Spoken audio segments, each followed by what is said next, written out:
FIFA used to be fun, but not anymore. Let me take you back. Stop, dude. How about a kick to the face? Yeah! Oh my god! Oh my god, no! Oh shit! Oh shit! I can! Brazil!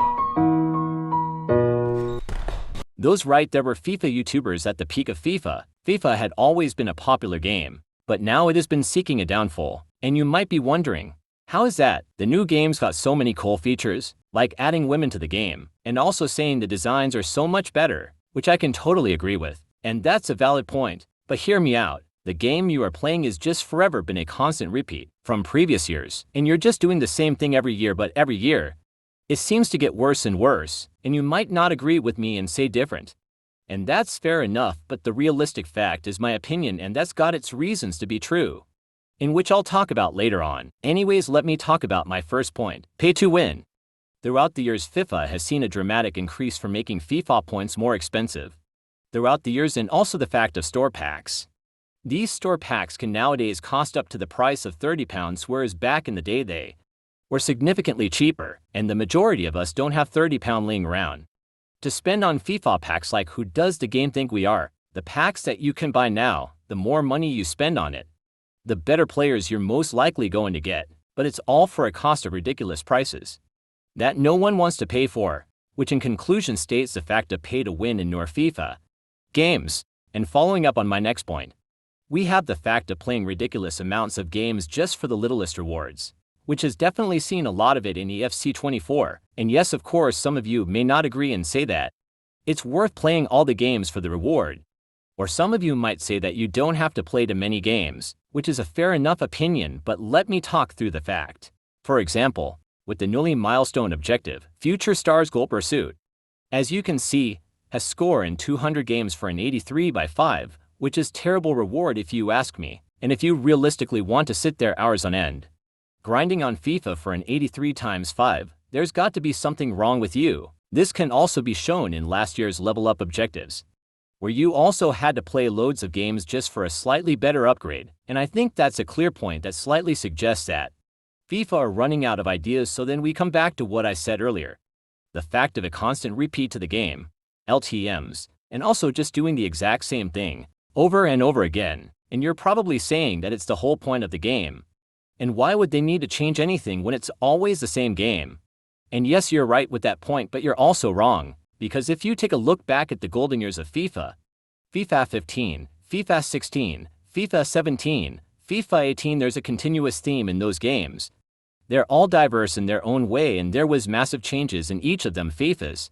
For example, FIFA 15 introduced icons for the first time into the game, which has forever changed the game. Then with FIFA 16, the introduction to FIFA drafts, which has changed the concept of the game by far, and also what I'm playing in the background. Then following up after that, we were introduced to the Journey, which was a newly interesting gamma mode, which was introduced to us in FIFA 17. Now, after that in FIFA 18 was the introduction to the World Cup gamma mode, which wasn't the most popular thing to play but still was a big feature added to the game. Now, as you can see, like I just said a minute ago, those specific FIFAs had major developments added within those games, and some of you might think that maybe FIFAs after that, like 19, 20, 21 were the golden years, or say that those FIFAs were just better in general, and well, yes, that's a fair enough opinion, but I'm going from statistic-wise, and also the popularity from each of the FIFAs, and the ones I named the golden years of FIFA were when it reached a high peak and the highest FIFA had ever been. But it wasn't just the game features, it was also the YouTubers that made the game popular and got people into playing it. Which leads me to my next point in this video.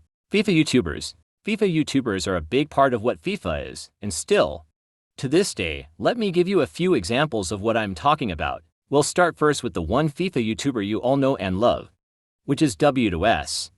W2S has definitely made an impact on the FIFA games from starting in the early days of FIFA, to then continuously play it till newer FIFAs, but has not posted FIFA content in a while, and has admitted to calling the game boring on a podcast known as the Fellas Podcast. Take a listen. I still enjoy posting, but like, I just... Do you still like FIFA?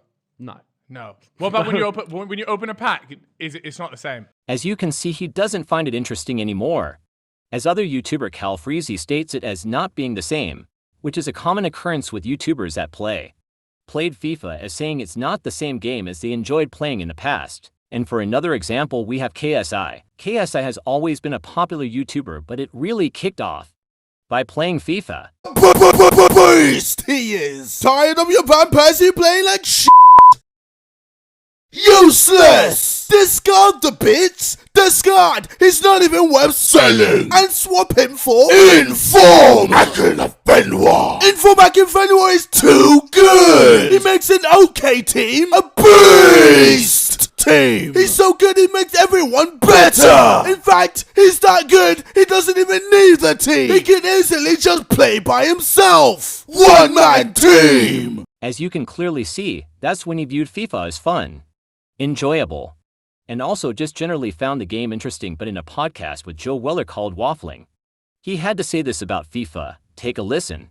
I don't like FIFA. The idea of me playing FIFA disgusts me. I hate it. The idea of me picking up a controller to do Ultimate Team, open packs and shit, bro, I fucking hate it. I can't force myself to do it, so I just stop. As you can clearly see, KSI just doesn't have the same opinions as he used to have and describes the game as being disgusting, although he still does play FIFA nowadays, but only on the game mode that is pro clubs on the Sidemen channel, and now quite recently a YouTuber that you may know called Danny Aarons is slowly moving away from FIFA as he talks about the game being very limited, and once you've done what the game has to offer, there's no more fun and enjoyment anymore. And this is what he had to say on a podcast called What's Good. Take a listen. Use a back for now. We keep moving. I am moving away from FIFA, to be fair, because there's only so much you can do in it. As you can see, he talks about that there is only so much you can do in FIFA. Even though his channel has grown on FIFA, and also his channel is pretty much just FIFA oriented. But this had started to change as he slowly stops making FIFA videos and moves on to something new, which seems to be a common occurrence with most FIFA channels on YouTube, and with all these YouTubers that I have mentioned. Their followers that got into FIFA because of them from watching now are now slowly leading towards to not keep on continuing to play this game.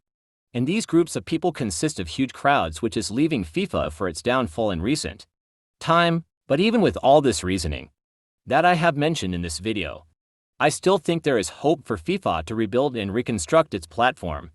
But it doesn't mean it will be better than the golden years of this game, but I believe there is still chance, and the game has multiple opportunity to make a return in future years to come and bring back FIFA to the main stage. And I know that there's some of you who are watching this video are still interested in playing FIFA and still play it to this day. And that's showing a good sign for future years.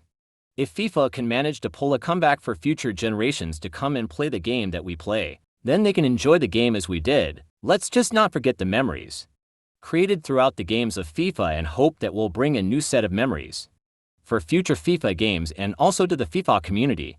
If you have managed to stick through and watch this video from start to finish, then I'd like to say a massive thank you to you all, and I very appreciate it. And if you like content like this and want more content like this, then please consider subscribing to the channel as it's free, and I really appreciate it. And if you also don't mind liking the video, then I would really appreciate that too.